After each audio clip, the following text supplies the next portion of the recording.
como perder um filho, né? O desejo parece que é, diante do filho morto, colocá-lo dentro da barriga de novo, para ver se a vida volta. São poucas as vezes, minha gente, em que nós estamos assim também. A vida parece que escapando de nós. Ainda hoje eu conversava isso com o Léo. Como hoje as pessoas estão fracas, né? Como as pessoas hoje estão sem vontade de viver. Como o sofrimento tem sido causa de derrota para tanta gente. E às vezes falta essa nossa experiência de olhar nos olhos e de redescobrir ali um significado para a gente ir adiante. Isso só é possível com quem a gente ama, viu? Não tem outro jeito não. E só é possível quando a gente olha nos olhos de quem nos ama mesmo. De quem sabe tudo sobre nós, ou que sabe boa parte daquilo que nós somos. Quando empresta. Olha, eu sei que está difícil para você hoje, eu te empresto um pouquinho de mim. Eu sei que hoje você não tem condições de ficar em pé sozinho, eu te empresto um pouquinho de mim. Me empresta um pouco do seu sorriso, né, na hora da minha dor, me empresta um pouco da sua lágrima, me empresta um pouco do seu colo. Nós precisamos fazer isso o tempo todo. Porque esse é o grande significado. Às vezes a gente fica... São tantas as perguntas que a gente tem aqui. Padre, como é que a gente faz? Padre, como é que a gente faz? Padre. Às vezes o segredo é simples. Mas é por ser simples demais que às vezes a gente não entende. Que nós queremos coisas muito complicadas. Às vezes o cristianismo ele só é possível assim. Quando você olha para Jesus e vê que Ele emprestava o tempo todo. Não sei quanto tempo Jesus... Eu não sei quanto tempo que Jesus vai ter que me emprestar o sorriso dele. Pode ser que o meu volte amanhã.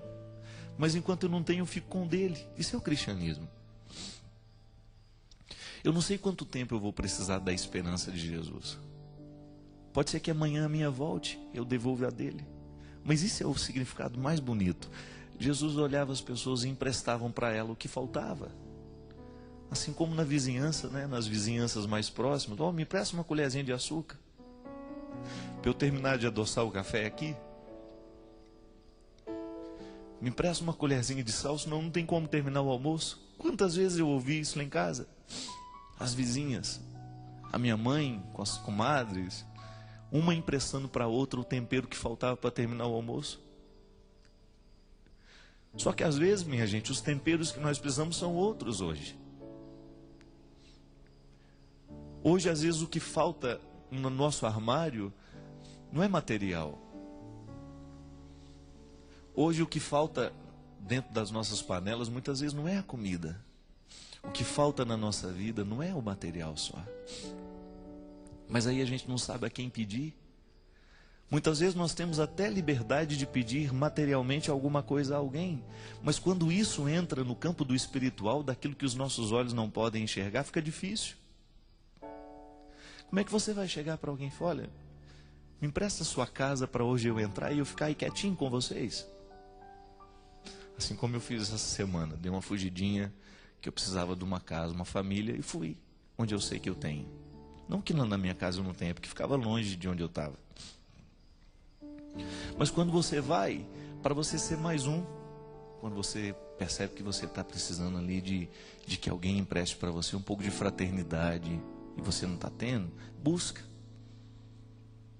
Às vezes as nossas necessidades são mínimas. Às vezes você fica aí no canto, né, na sua vida, no seu sofrimento, também perdendo a vontade de viver, assim como a minha irmã, e de repente você precisa só que alguém lhe empreste um sorriso, que alguém lhe empreste uma generosidade, que alguém lhe estenda a mão. É o que Jesus fazia. E nisso estava o senhorio dele, e nisso estava a sua capacidade de arrebanhar as multidões. E nisso cai por terra todo o poder de denominação religiosa, porque no fundo o que sobra é gente. Não importa se somos católicos, não importa se somos espíritas, evangélicos, budistas, ateus, o que sobra depois de tudo isso é gente, é coração sofrido, é coração machucado, é coração que precisa de atenção, é coração doente, coração solitário, que sofre das piores vergonhas. Às vezes a gente precisa de algumas coisas que a gente tem até vergonha de pedir. Eu sei. Às vezes o que você precisa na vida é tão pequeno que você tem vergonha de pedir. Mas aí quem sabe seja a hora de nós então modificarmos o nosso jeito de olhar para as coisas, para as pessoas, né?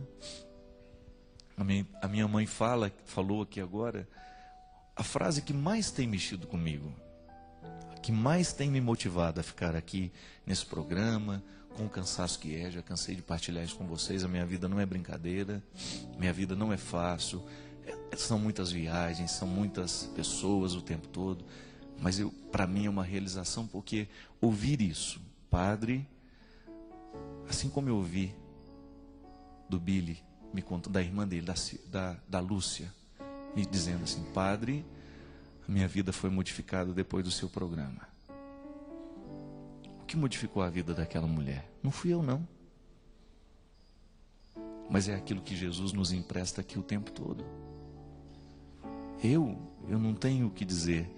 Se eu esquecer o que Jesus me ensina, se eu esquecer o que Jesus me faz crer, se eu esquecer o que a dona Ana me ensinou a respeito dele, se eu retirar a pedra daquele santo sepulcro, se eu esquecer o que aconteceu ali, eu não tenho nada, absolutamente nada de novo para inventar, para dizer e para solucionar aqui, para propor, não. Agora, quando a gente olha para Jesus e a gente descobre que ele tem uma capacidade imensa de nos emprestar sentido, aí então a gente descobre o sentido que nos falta. Porque se ele tem e eu posso ter, a partir do que ele me oferece, a minha missão de padre é a sua de padre, eu sei que tantos padres nos assistem. É sua missão de religiosa, é sua missão de cristã. A possibilidade de você aproximar-se de alguém que não tem aquilo que você tem. Então hoje eu estou cheio de esperanças, eu estou cheio de alegria. Eu me aproximo de quem não tem e empresto. Mas não é aquele empréstimo que a gente pega de volta, não. É um empréstimo porque é mútuo, né? Assim como eu estou dando alguma coisa, eu também estou recebendo. E nisso está aquilo que eu falava. A gente continua nas pessoas. A gente não termina, não. A gente não termina. A gente vai assim, como se fosse um exercício de continuidade. A gente vai na ponte. Pessoas são como pontes, viu? As pessoas representam na nossa vida o mesmo que as pontes representam nas estradas. Existem algumas estradas que a gente só pode continuar porque houve uma ponte para nos levar adiante. Existem estradas e lugares que só poderão ser conhecidos se a gente atravessar a ponte que nos separa. Eu me lembro que um dos maiores medos que eu tive na minha vida, minha gente, era uma ponte de ferro. Sabe essas pontes de estrada ferroviária que cortam as cidades muitas vezes? Uma que tem lá em Formiga até hoje. E eu não tenho vergonha de falar que eu tenho medo até hoje da ponte. Porque aquela ponte, ela era famosa por ser perigosa. Ela ficava sobre o rio Formiga, ali na região da Vargem Grande. E ali o trem passava. Então se a gente fosse pego no meio daquela ponte, no momento que o trem passava, meu Deus do céu. E eu tinha muito medo daquela ponte. Tanto é que o outro lado do asfalto, o outro lado da ponte, era um lugar que para mim era fascinante, porque era um lugar que eu nunca tinha ido.